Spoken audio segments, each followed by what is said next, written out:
Johanne, you're going for the big prize after your first term. I am. Why are you attempting to do it? Usually people try to be on council for a little bit longer. Okay, if that's what you say. I can tell you that I've served a full term, and I've gained a lot of skills and expertise, and that are providing me, or getting me ready for the next level of community service. I am not a normal person. During my term, I served on 18 committees and boards, as well as the role that I played as community chair as chair of community service. Oh. So yes. So it's like serving for 2 terms at once. Yeah. And as a local business person, you got a lot of experience. You've been in town. It's not like KISS is a new project for you or anything like that. It's you've been community oriented for a long time. Actually, I've been community oriented since I was 14 years old. I've been volunteering.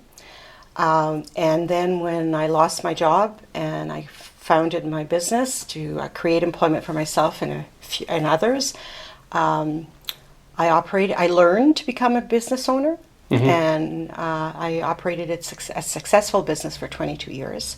Yeah. For 17 of those years, I sold sewing machines, Husqvarna sewing machines. And in those 17 years, I was always top 12 in Canada for the sales. And in 2001, sales based on population, I was ranked number 1 in the world. Oh, so successful entrepreneur. Yes. Learning all the time, constant learning. And business is a steep learning curve. It is. Well, it's a harsh learning curve because if you don't do it well, you lose money. You don't have much time to get and it right. you don't have a paycheck at the end of the 2 weeks, right? Yeah. After I did sell my business in 2007, and then I was a national sewing educator for the sewing machine company for 7 years. Then I had enough of traveling, and so I basically retired in 2014. Got it. Yeah. Well, it makes sense. If you think you're ready, right? Yes. And I would say that the other leading candidate, Peter Chirico, needed a good competition, and it's good that there is competition going into this election. Yeah, and I can say there's 2 different styles of leaders. I will demonstrate, and I do demonstrate, being respectful and also being professional. Well, I think that's very important in all aspects, and not just in front of the cameras, right? It's bred into me by my parents.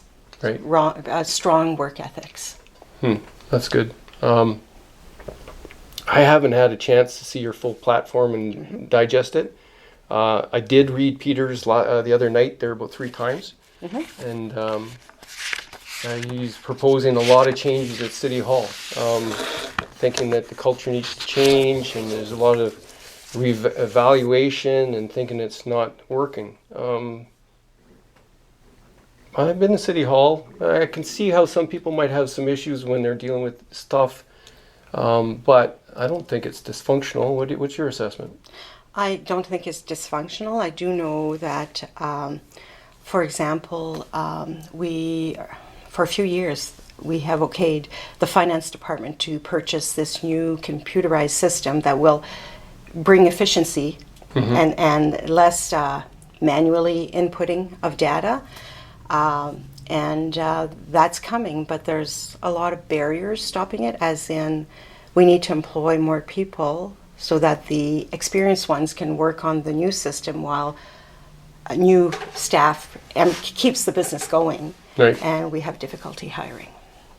Right. Well, why difficulty hiring? Just like everywhere else, there's a shortage of workforce.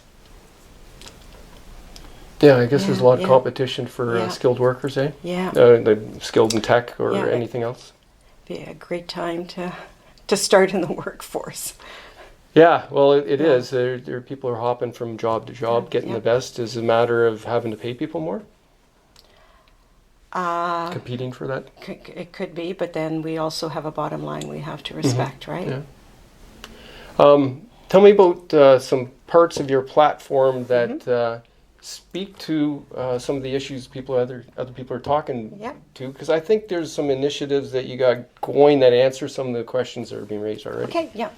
First of all, I'll tell you how we developed the platform. We hosted focus groups. Right. We invited a variety of taxpayers to come to them. We basically had 10 concerns on a page, and we gave them 5 stickers. Right. They came in and they put their stickers on. We had a discussion with ideas. We had an exchange. And what was not shocking, but every group had the top 3 were the same. Yeah. So that became very noticeable. And it's not my platform, it's the community-driven platform. Right. And that's what part of me is listening, responding, engaging. And that's what we did, is we engaged the citizens to tell me what they wanted. So from that, we developed community well-being, innovative infrastructure, and economic prosperity. And from there, we have other subs that go into that. Okay. Okay. Community well-being, you have your mental health and addiction and your homelessness. We also have to not forget about the rest of North Bay. And we did learn about, during COVID, when we had to stay in and then we were let out, that how green spaces and parks and were so important for everyone's mental health. So we need to continue maintaining those, updating the playground infrastructure and encouraging everyone to go outside and enjoy our outdoors. Recreational centers or facilities, as in we've added a multi-use courts downtown and basketball being played all the time. Next year we'll have a pump track there, an all-wheel park with a pump track and skateboard park. We also have the splash pad. We're now having another playground beside the splash pad. The multi-use courts at Bork Playground, which is pickleball, but also meant for the kids to go and learn how to ride their bikes and stuff, okay, in the evenings. So that's why we're calling it multi-use. Right. It's not just for pickleball. So those are some of the things that we've done in the last few years, and we want to continue expanding on that. Like we have Circle Lake, I believe, is designated for another multi-use court. Veronica Park in St. John's Village. Once we remove the old skateboard park at Thompson Park, the plans are that will become our second dog park. Okay. So the Parks Master Plan, which is something a council from this term approved, lays it all out for the next 20 years. Oh. And it'll be up to us if we want to change the priorities or fast forward it. That's okay. Yeah. I'm surprised that the courts here aren't used for pickleball or anything like that. They were used for pickleball last year. They shared with the tennis players. Oh, okay. And so that's why, because pickleball became so popular, I believe there's 10 pickleball courts at Bork. Okay. So the pickleball club has moved up there. Oh, and okay, this that's is strictly why. tennis. Okay. Yeah. Well, we can see people using the courts right now. Yeah, they are. Yeah. Well, I'm surprised. Well, I'm not surprised that people needed a pandemic to find out they needed to get outside and enjoy the outdoors and get exercise and keep themselves healthy. Yeah. I was just up at the Tower Drive mountain bike trails, and that grew out of people having time to do that during COVID. But like, what an amazing asset to have that the city didn't have to do. Yes. Right? Yeah. The community did. Yeah, Right. it is. And again, with the bubble at Canadore, Right. that, we checked one off the list, and Canadore is doing it, which is Right. great. That's what collaboration and partnership's all about. Yeah, that's been Yeah. difficult over the years, it seems. I remember there's been a lot of negotiations and proposals that didn't happen, so it's nice to see things happening. Tell me about one of your planks on your platform that people haven't been talking about, but you want to make sure people know about. Well, one of the things about repurposing downtown, okay, the physical redoing of the infrastructure, the revitalization of the roads and the sidewalks. That was in consultation with the owners of the properties and the retail businesses downtown. And it needs to be done. And I understand people saying, no, we can't do that first. Well, we need to do this. But we need to, with our mental addiction, mental health and addiction and homelessness, it has to kind of work together. And I was promised that's what's going to happen, is as the new comes in, the North Bay will be ready with its agencies that we now will have SUSWING, transitional housing, 30 units Right. across from the Indigenous Center. Yep. We have the North Pine campus, which will have 60 units once they're fully operational. We have the old Chrysler building, which will have 53 beds for addiction. And hopefully Sorry that'll about the be fruit flies, by the way. Oh, that's okay. Taking a little break from the editing, I want to invite you to a barbecue September 20th, Tuesday, 176 Lakeshore in the courtyard. I'm trying to get rid of my last of my back issues. I'm down to $1 each. I want to clear them out and get some new ones, get some cash. But I'm having a barbecue. Drop by. There might be some food left. You never know. 5 o'clock, 176 Lakeshore, courtyard, September 20th. So that is one thing that you want one. So that's why some of my pillars, innovative infrastructure, works in conjunction with mental health. Right. So one can't do it alone. They have to work together. Another one that is important for me is a climate change action plan. And again, I've had people ask me, well, what's in it? Mm-hmm. Well, you know what? I have lots of ideas, but I want to hear you. Mm-hmm. And we're going to do a work group. Yeah, I want to hear what your idea is. Well, we need to add, I'll continue with the trees. Mm-hmm. We need to also make sure that stormwater management, that everything flows properly and no area of town gets flooded. I also we need to start, as a city, we need to start looking at the fleet. Will it be electric vehicles? Will it be, is it not nitrogen, but there's another one that's coming out that will be as good or better than electric, that will not hydrogen? Hydrogen won't be affected with the cold as much. Right. Okay, yeah. So there needs to be studies initiated and decisions made, and even go look at best practices of what Calgary or Edmonton are doing and how well it's working there. And so we need to gradually start changing. Like, I don't think that we'll be able to instantly buy 20 new city transit buses, but we will need to phase them in. We also need to train the staff, right? Train the mechanics on how to maintain. And so on. So there's a lot with the vehicles, and also with our buildings, right? I mean, the plan is one day we're going to build a net zero community center, but all our other centers we need to fix so that we lose less heat and that we're kinder to the climate, to Mother Nature for that. Do our part to lessen our damage. Yeah, lessen the damage and be nice. Use less energy too. I used to work up in Kapuskasing, and they had the cold weather testing center there. Yeah, I'm close to there. I'm from Matisse. Oh, there you go. There you go.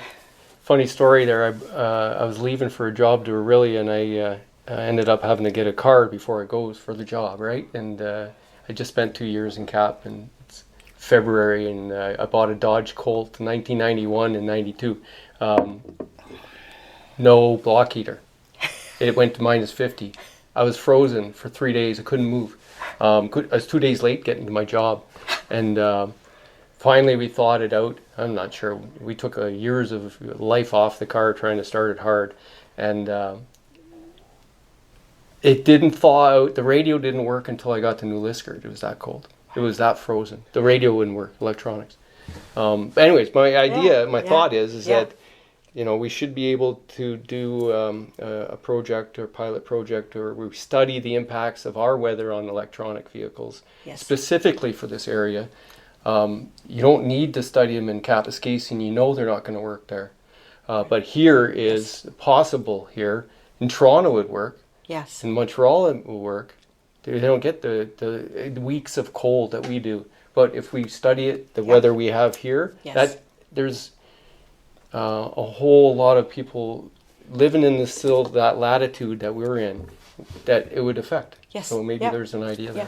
The other one that I went to the Association of Municipalities of Ontario in August, the conference, and I took one of the seminars I took, CAA was reporting on a national survey they had. And it was saying that 40% of our commutes the average is 5 kilometers or less. So those you can do on a bicycle. So you can cycle. Yeah. Like even you're thinking. Well, how many people are physically fit enough to do that in the winter?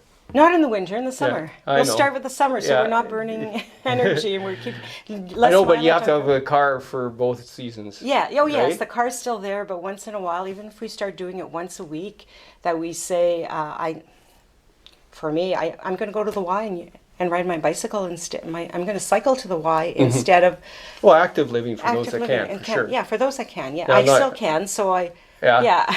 I'm not going to bucket for at no, all. no. It's a great idea for those Yeah. that can, but it just Yeah. doesn't fit for a lot of people. I know biking to work is tough for some people, and Yeah. the adventurers that do it, congrats, but Yeah. it's tough.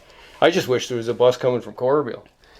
Right? Well, that would be nice. I believe they tried that a long time ago and it didn't, but now maybe it might be a time to reopen it. Well, the new And, economy, new yeah, situations, you can't Yeah. you can't buy a used car for less than half of what it's worth.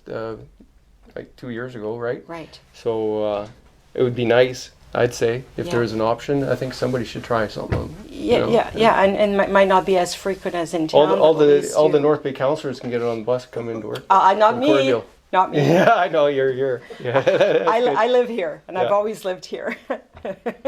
I live in Central. Well, I moved out of North Bay because the taxes were going up, and that was in 2002. I started covering council, and Yeah. I saw the pay to play.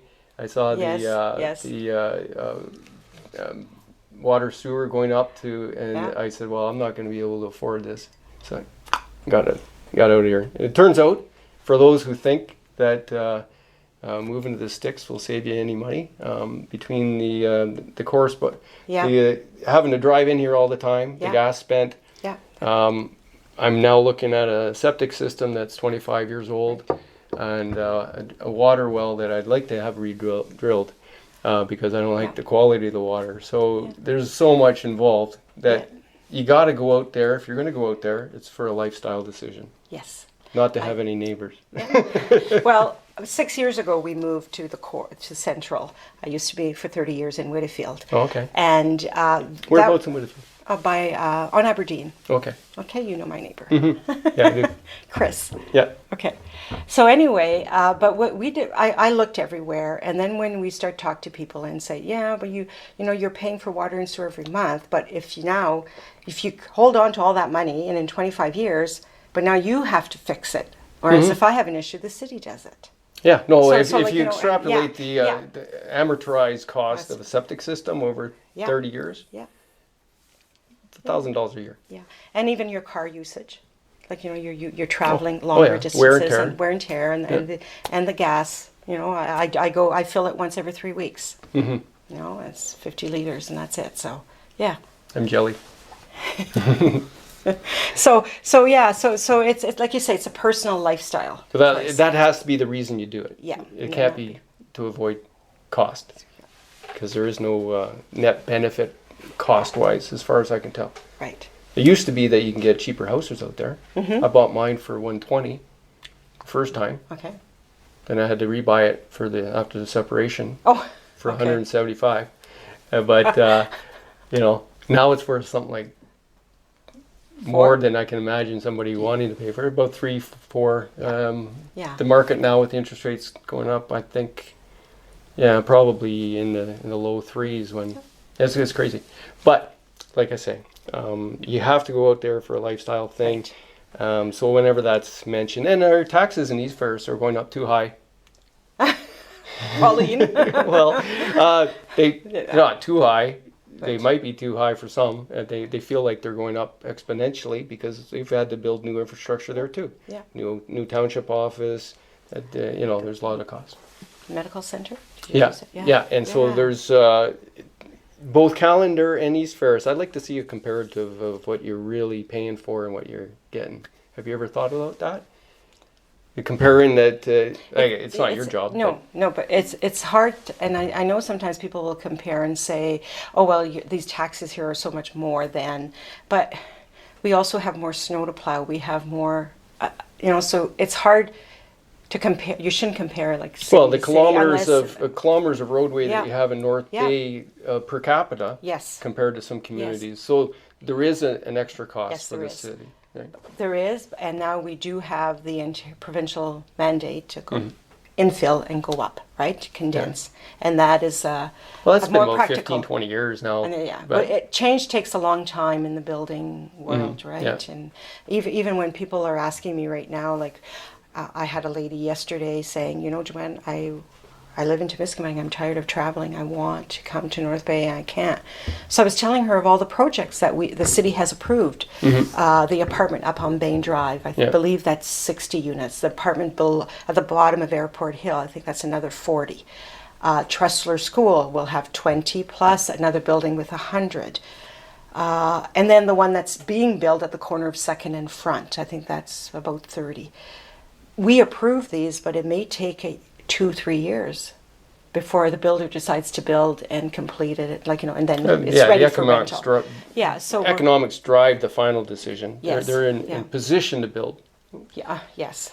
So it doesn't sound like a city in too bad a disrepair. It seems like there's things moving forward. We are. Did you notice my motto? Moving forward. We are moving forward. And the whole trick about it, and this was the same with my business, it wasn't my year, 1993, and then 1994. It didn't start at zero it's just to continue that momentum and keep on building and getting it bigger and bigger and bigger, like a snowman when you're rolling a ball, right? So the for me is like what's very important is to take the momentum that was created from the previous council and keep on making it better. But you got to continue with what you have. You don't start from scratch. You don't smash the snowball and start over? No.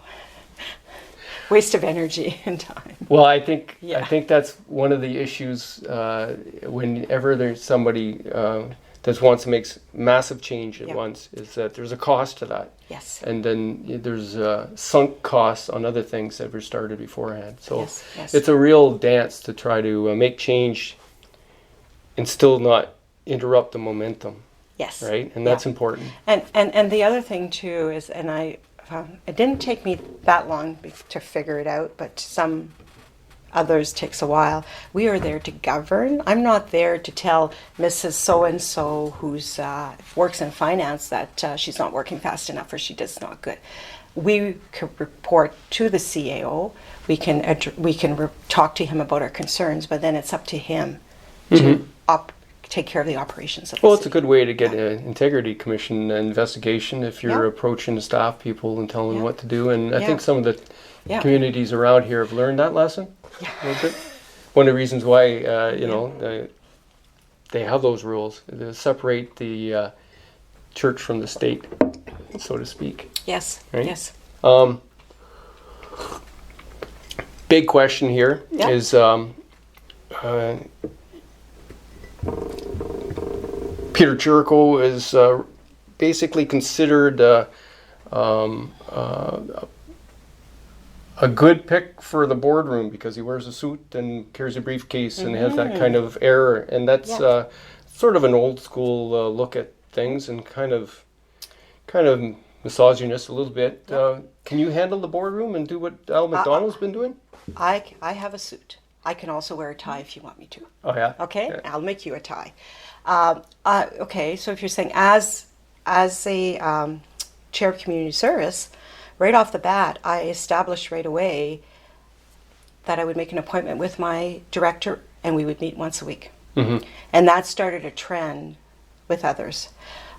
We'd meet once a week. I would rather be updated on 2 issues than be told at the end of the month when it's history. I want to stay current, and so we would exchange ideas. What I had on my to-do list and what he did. It was fantastic. We worked really well.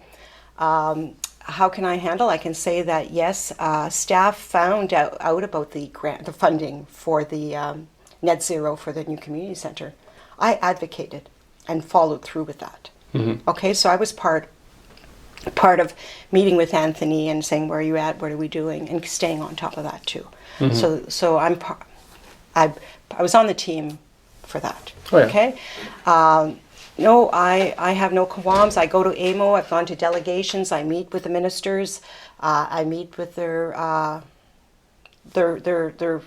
executive directors that work for them, and no, and I can tell you that one thing.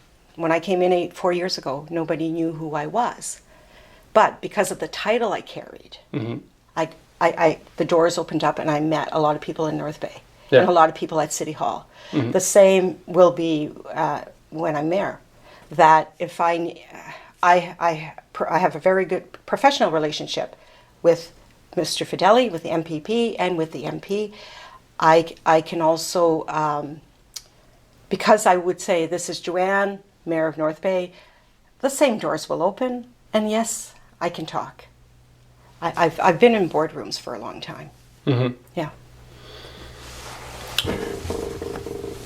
Well, I think that's an important thing for people to, that's one of the areas people evaluate and they make their final decision. If it's half a dozen one and the other, old school ways, they go with the tall business guy, right? It's just that, you think it's a man's world, that'll help. Is it a man's world out there still? Yes. Yeah? It is. I feel I have to, well, let's compare. Did I get a lot of reports and journalism for my launch compared to what Mr. Chirico got? Okay, well, my platform was on one. I didn't go to either. No, I know you could, but one of them didn't even talk about my platform. Oh no. Yeah. Okay. But and you introduced it at your launch. And he was there. Oh yeah. Okay. But, so that's like and that happened in 2018 also. Somebody had to make a point a week before the elections that, hey, shouldn't you write an article about this girl? No kidding. But one of the things is I work, and most of the women that are up there will say, I work harder, I'm always prepared, and I'm committed.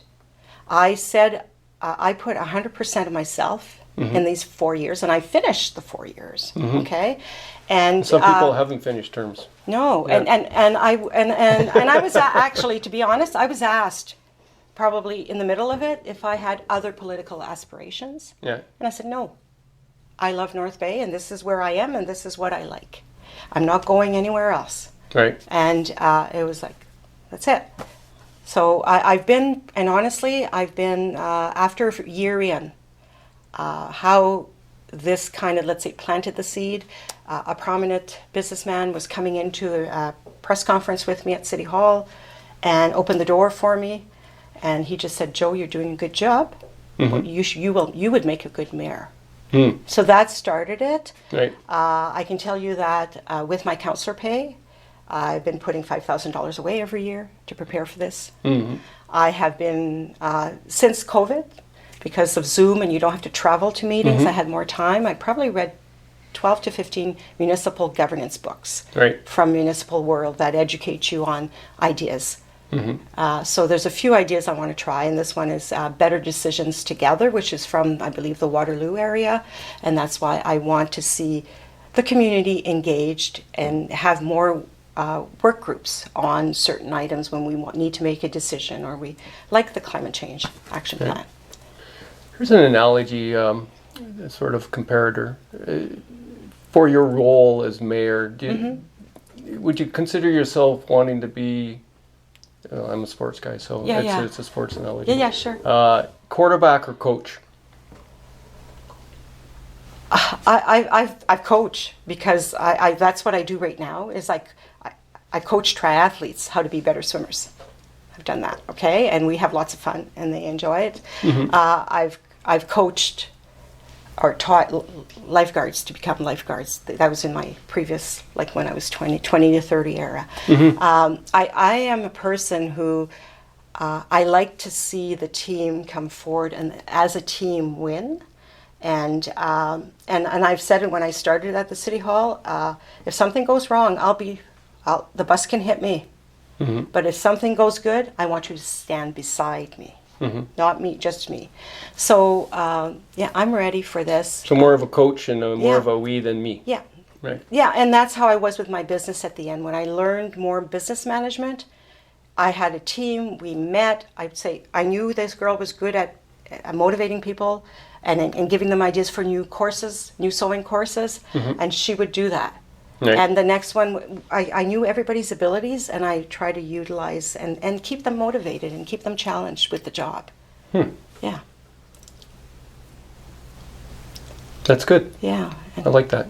It's coaching is important in leadership, Yeah. and being able to Yep. help people be better. Yeah. That's And that's huge. And one of the things is, like, I've done it. I mean, I wouldn't have done it if I wouldn't have lost my job. I mean, I worked at the Lee plant. I was a pattern maker. Right. They closed shop. Mm-hmm. I wanted to stay in North Bay. I was invited to move in with my boyfriend, so then I could pay rent and start a business. So I Right. started with $1,000. After a year, I hired another person, like, you know, and it grew and grew and grew, and that's how I did it. And I've learned to serve my customers and respect my customers, because it meant the bottom line at the end of the month of how much sales came in, and I taught my staff to do that too. Okay. So yeah, we were a great team, and I was part of them. Even though I had to make sometimes tough decisions, I was the one doing the budgets and the cash flow and the marketing plans at the beginning of the year. They were part of my team and made it happen.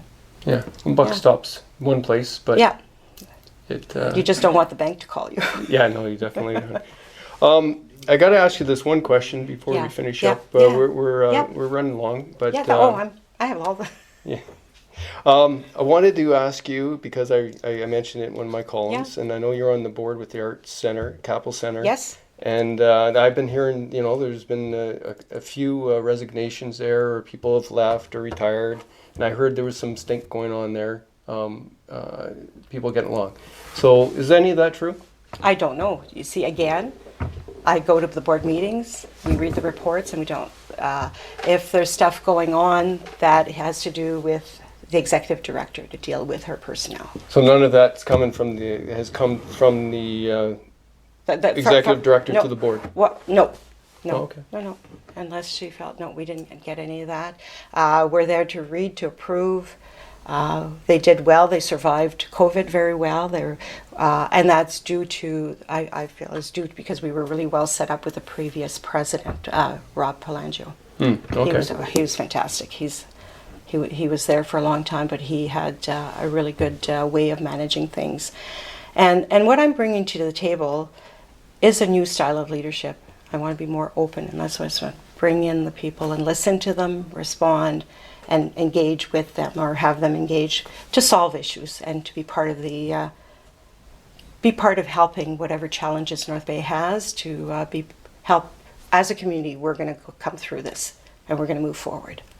So just to summarize some of the things we talked about so far in the interview and whatnot, there's a number of initiatives for that will help fill in some of the need for housing that are approved, and that they may or may not go forward, and through the economics of it for developers. Yes. There has been some work as far as addictions treatment. There's a lot of different things happening.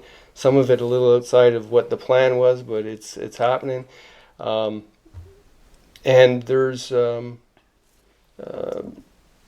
a lot of good that you can build off of as far as the momentum. You don't advocate a total tear down. No, definitely.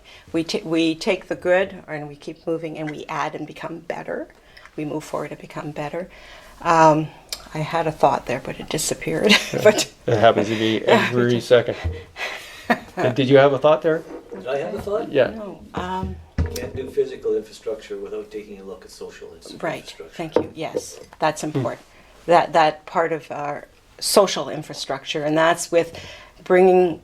You must have read the Community Safety and Wellbeing Plan. Yes, I did. Yeah. Okay, so that is starting to advance, and so we're starting to see a bit of collaboration. But what's was great news about 2 weeks ago, I didn't know before that you go to the nugget.ca, and at the bottom of it you see articles from Timmins, and there was an article there with their how well they have collaboration between agencies, and I would say, that they're about 6 months ahead of us. So hopefully we'll be able to see all of this come together and start to see some improvement. Right. But there's a lot of advocating that has to be done. I listened to experts in the last month, I had to meet with them, and a lot of them are talking about, changing the Mental Health Act and so that society can help the ones that can't help themselves. So there's a lot of, it's going to be not just North Bay. It has to be all the players at the table. So, the MP and the MPP and getting together, and it's probably all of Ontario. I know it from AMO, from the Association of Municipalities of Ontario. All of them were saying the same thing, that this province needs to step up to do some change, and then things will get better. So legislative infrastructure upgrades. Yeah. And yes, I think most people know that this isn't the issues that North Bay is facing as far as addictions and homelessness is something that all the communities are facing. Yes, but if you read a report for the Northern Ontario Policy Institute, Right. they and I attended a Zoom meeting with the author of the report while it was a draft, and it came out maybe a month or a month and a half ago, and she based on per capita and naming the worst city or township or municipality in Ontario is Cochrane. The top 4 municipalities of the top 10 in Ontario are all from Northern Ontario.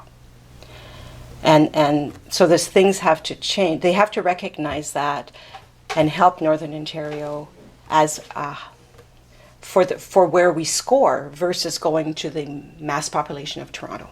Right. Right? That has to be recognized now. And when we were talking about housing, I've got my fingers crossed. I don't know if you know about the Rapid Housing Initiative. Okay. I've heard of it. Okay, and what it is the feds giving money, fully funded, for affordable housing for people that are homeless or at risk of being homeless. And I know that the first 2 waves of the funding went to Toronto and Hamilton, and people were saying, hey, but the 3rd wave is supposed to be smaller municipalities, and I know that MP Rhoda is keeping his eye, and he's hopeful that money will come to the north and money will come to North Bay, and that money is earmarked, and it's fast and rapid, that they want the housing to be started and hopefully finished within a year of their build. So Okay. Yeah. So there could be some quick movement there. Yeah. I'm always confused on what. Okay, so I'm left of center, and I believe in social contract and safety nets and whatnot. But the real sticking point is that I also believe in you can't just give everything to somebody, because it spoils them, and they have no motivation to better themselves. Mm-hmm. And I'm all for helping people more that are still trying to help themselves. Mm-hmm. And I don't want to give anything to free, because I have a 24-year-old boy. Yeah. I wouldn't want to give anybody giving him a blank check and a house that he didn't have to earn a little bit and work for, right? Yeah. So, and sometimes when I have conversations with progressive left people, they're like, yeah, you're talking about meritocracy or something like that, is that people have to earn things, and there's something wrong with that. So, I believe in rewarding effort and helping people that haven't had that chance, but helping them forward to better themselves, right? So Yes. what's your definition of what housing is for homeless people? Well, it depends on if it's mental health and addiction. Well, yeah, that's a different thing. If they're homeless because of that, Yeah. or if they're homeless because of just losing income. And my definition of, did you ask affordable housing? Well, no, affordable housing is Sorry. the level of where people actually are working, and they just need a little help to get into shelter that they can afford and progress, right? Right. But housing for people, we just can't give houses for everybody. I also like people that help themselves. But keeping in mind that a municipality usually is not has no political color. and we're here to serve the community. And we have to respond with what either the federal or the government's stipulates, or the framework of a funding, and we have to and honor that. Right.